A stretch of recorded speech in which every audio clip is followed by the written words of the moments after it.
Igbo mụrụ nze Maazi ekenekwa m.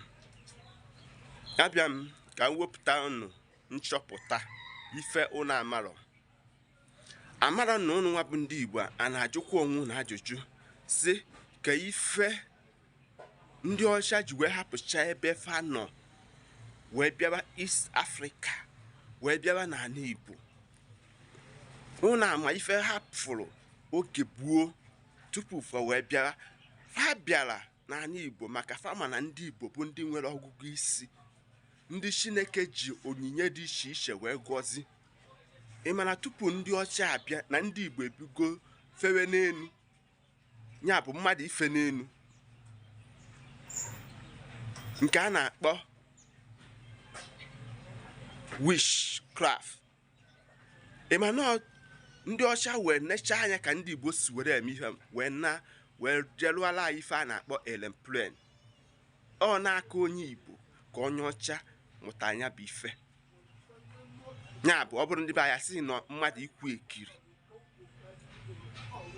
Ịma na ndị Igbo, ndị nna nna anyị fa amatago ọtụtụ mkpọrọgwụ na mkpa akwụkwọ eji agwọ ya dị iche iche. Ọnya kpatara ndị ọcha ji wee bịa mee anyị a slave trade, were anyị wee gbazue afiafa. Ịmana ọ na-aka onye Igbo ka ndị ọcha nọ wee mụta ọtụtụ ife dị iche iche fa na-eme n'ụbọchị taadị. Ịmana ndị Igbo amatago mkpọrọgwụ na mkpa akwụkwọ eji agwọ ya dị iche iche, ọya siri ike dịka fibroid, dịka ịka afọ na ọkịrị mgbawa isi. Mana ife kpatara ọnụ na ị ga-abịa bịa n'ụwa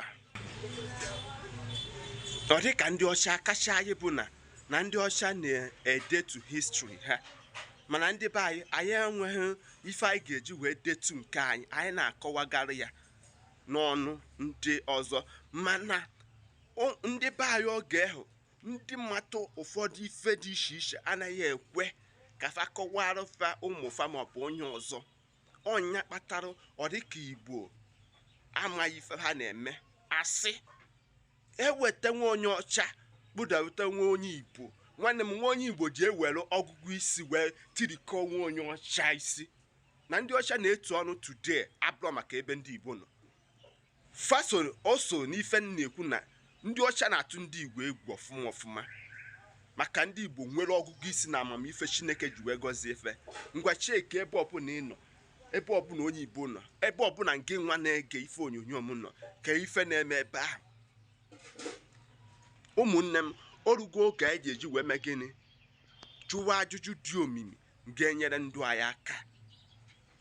Mana asị m onye amụ na ngwọ na nkwụ na-abịa, mma akọwapụtara unu ife mmadụ ife n'elu ife omeniri.